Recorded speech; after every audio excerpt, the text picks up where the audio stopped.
Well, good evening, everybody, and we welcome CBS back to our family. It is our 75th anniversary on the air, and Dan Reinhardt is with us tonight, Adam Alberts, Frank Oranger, and Dan, what a crowd. A big crowd, Warren. Happy birthday. I feel like we're going back in time. We are going back in time. Some of the people that have arrived tonight, a lot of memories here at the WKNY studios at 718 Broadway in Kingston. It is indeed, and we will talk to most of them. We have a lot of folks calling in. As a matter of fact, right up till 6 o'clock this evening, I had people contacting me that they'd love to be on the show, so we'll be talking, and we'll stay here till, I don't know how late tonight.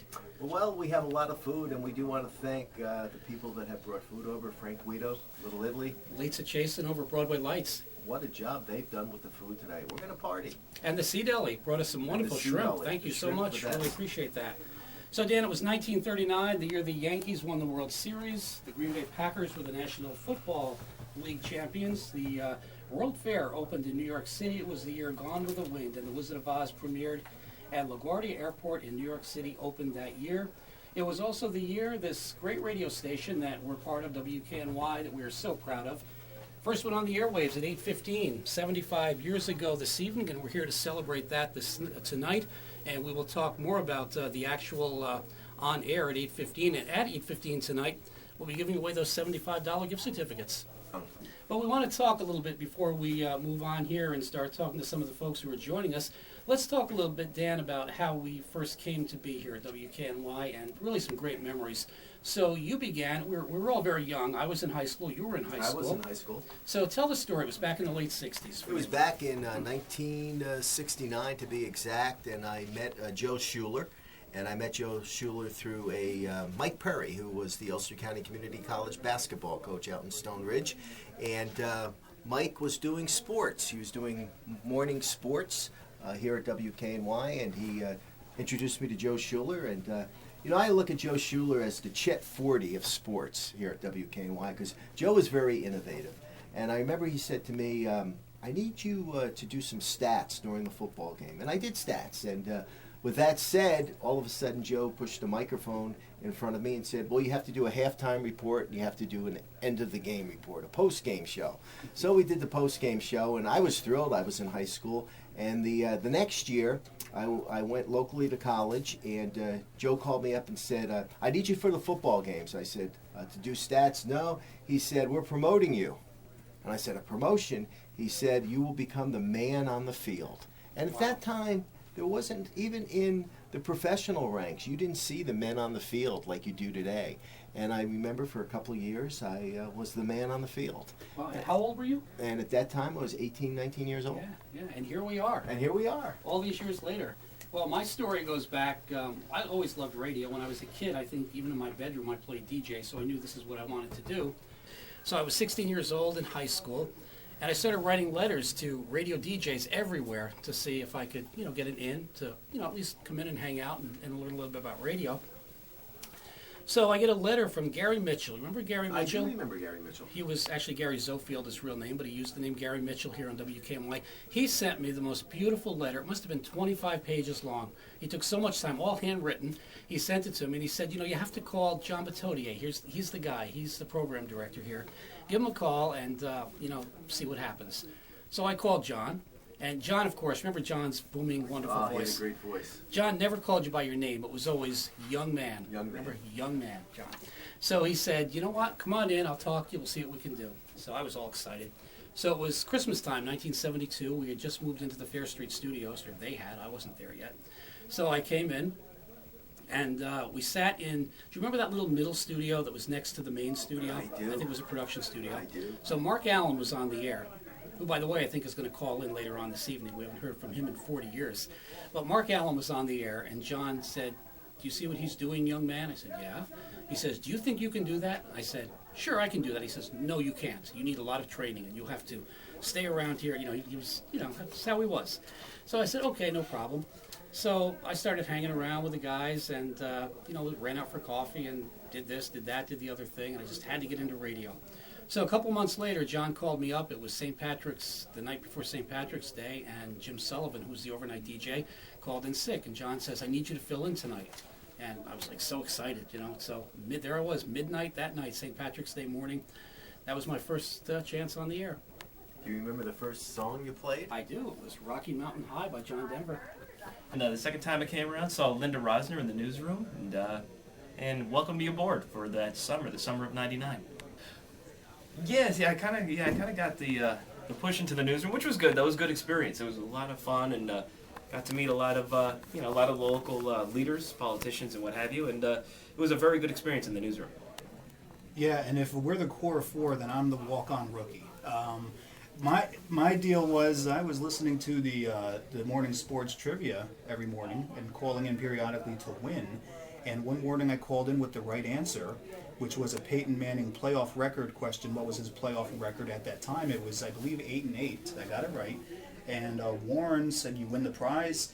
And it was him and Chris Burns were doing the sports at that time, and Warren decided, "Hey, why don't you come on into the studio and just." Now, your era goes back to the early 70s. I believe 1972. I think I came in 71 as kind of a part-timer. In 72, I got my first full-time job. You know, we mentioned John Batotier several times. He loved to pick on you. Oh, he did. Yeah, that. but for good reason. For good reasons. And then there was our great friend Joe Schuler. Yeah, Joe Schuler, a good guy. Really fun time. I mean, I had a really great experience doing legislature and common council meetings. As much as they might seem boring to other people, it was pretty interesting to see the dynamics of everybody.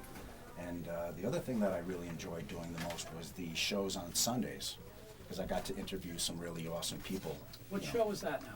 I don't remember what the name of it was, but it was something that was pre-recorded and played on Sunday mornings. Mm-hmm. And I remember a couple of the people that I did interview for that off-site was David Toma. Oh, yeah. And Robbie Dupree. Oh, wow. So good to hear you again. I'm so glad we were able to connect. And I know it's been almost 40 years. This is Marshall Miles. I've been looking for you for years. I said, either he's dead or in jail or he moved to Europe. You know, from Bob Browning on forward, who became institutions, who became a part of people's lives. KNY had a unique ability, I think, to connect with listeners. I think like no other station around. And so I remember back in the day, I'm thinking 67, 68, 69, there was a pulse survey. And at night from 6 to 9 o'clock, KNY had 96% of all radio listeners tuned to that station. Now you could pick up ABC in New York and MGM and all those big stations, but Kingston populace, the Kingston citizens, listen to this station every single day.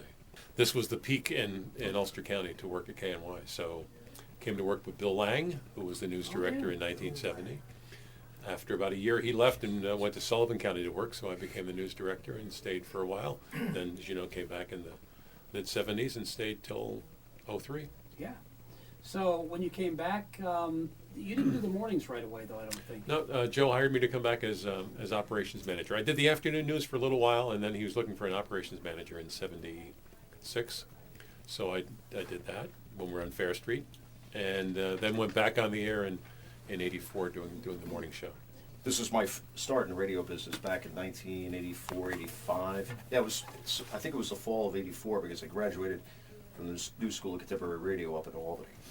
Mm-hmm. Stayed in radio a little bit in the 90s. After here, I went to PDH for a year just down the road, and then worked up in the Albany market, and ended up the last station, KLA 101, doing the adult contemporary gig. This was after Melanie left, but you didn't know where Terry went. You were babysitting Terry, and he ran out of the studio, and you panicked. And I was out. We were all running all over the Broadway looking for him, and turned out he was in the bathroom. We found it. We found him. You were a very concerned dad. Yeah. And is he still a concerned dad, Melanie? Well, I'll say. Boy, this brings back memories. There was a lot of romance in the newsroom, but also a lot of shouting and cussing as we came up to the drive time. Tell us your story. It was Congratulations. Thank you.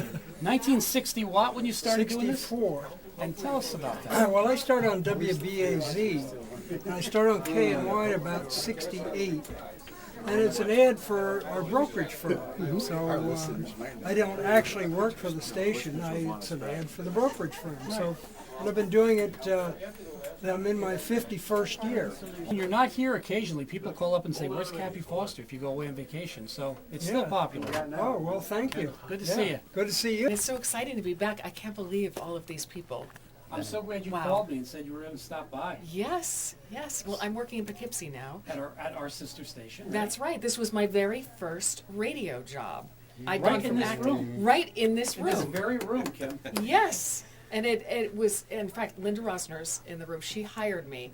But I went through 3 auditions here. Now, mind you, I was an actor. And I'd done very well. I was in soap operas and things. But I was between jobs. And my parents lived up here. They had a candle store. And I came up and was kind of going through a life transition and deciding what to do. And said, well, I saw an ad in the paper. Maybe I'd try it. So I went through 3 auditions with Linda. And by the 3rd audition, I was kind of annoyed. Because I thought, does she know who I am? Obviously not. No, obviously. So I didn't get the job. And after 3 auditions, and they hired somebody else, Linda hired somebody else, and a week later she called me and she said, the guy that we hired quit, can you start today? So there you did. And the rest is history. So talk about those old days. Steve Walsh, you and we were all together. We had a great time, didn't we, those overnights? Well, what was interesting, this is my first radio job, and when I embarked on this career in the 80s, before I moved on to other things. So Warren was, Steve, don't worry about it. Just relax, you'll be comfortable. But there'll be a few people that will call in and want to talk and say hello and stuff like that. And one was Cheryl. And so you called, and actually you were very, very ladylike, call up about, you always wanted to hear Elvis. That was your forte, that you always, Steve, could you play this? Could you play that? It was all Elvis. And I think back at that. Absolutely. Oh, you suffer from CRS as well? Oh, okay. She's got everything, Steve. Come on, let her go. Give her a break. Okay. So now you're living in North Carolina, huh? Well, I remember Cheryl, the first time I met Cheryl, she came, she used to call the station, and Bill Fleck was here, and she talked about coming down and giving us a steak dinner. And yeah, we did. And Bill and I are like, steak dinner? Oh, sure, steak dinner. It's like, and sure enough, she came in the door with 2 steak dinners for us. So she was a sweetheart, she really was. And I'm glad she eventually got into radio. She's another one that followed the path up to the New School of Contemporary Radio. Something like that, right? That's right. In fact, WKNY was my first job right after high school. And you got to do the morning drive, too. I did get to do the morning drive starting in 1980. Which was unbelievable because just a few years before that, I remember listening to John Batotier. Yes, John So it felt like a dream. And hey, guys, how are you? We're not 2 of them. Well, we don't have 50 years in our background, but maybe 50 combined, but not all. I think you have 50 combined for sure. So, Dan, talk about your time here. You did some news for a while. I first appeared on the station in '97 on a part-time. And during the late 90s, I think 3 or 4 different times, Dave Ocker and I talked about me coming here. And it finally came together in early 2000, and I was here till doing football games with Dan Reinhardt, I think, till 2011. The last game we did together was in the snow at Dietz Stadium. I remember that game. Yeah, the Freak October snowstorm. That's a good way to go out, huh? Yeah, it was quite a way to go out. I think that was the last time it's not the last time I appeared on these airways because Bud and I did a couple Christmas shows after that. And Bud has been a big part of the station for a lot of years. Bud was here a long time ago, then left and came back, right, Bud? Yeah, came here in '83, Warren. Left around '86, I think, and came back in '93, and was here till 2013. So glad to see Steve Starr tonight because a lot of the people that were there when I was there did not show up here tonight. Carl Dayton called me. Carl Dayton, that booger, man. And then, of course, following the musical program in the high school, the program continued with selections from the new studios at the Governor Clinton Hotel. And the following morning, the services in the Fair Street Reformed Church were broadcast on the air, and the station began regular operations.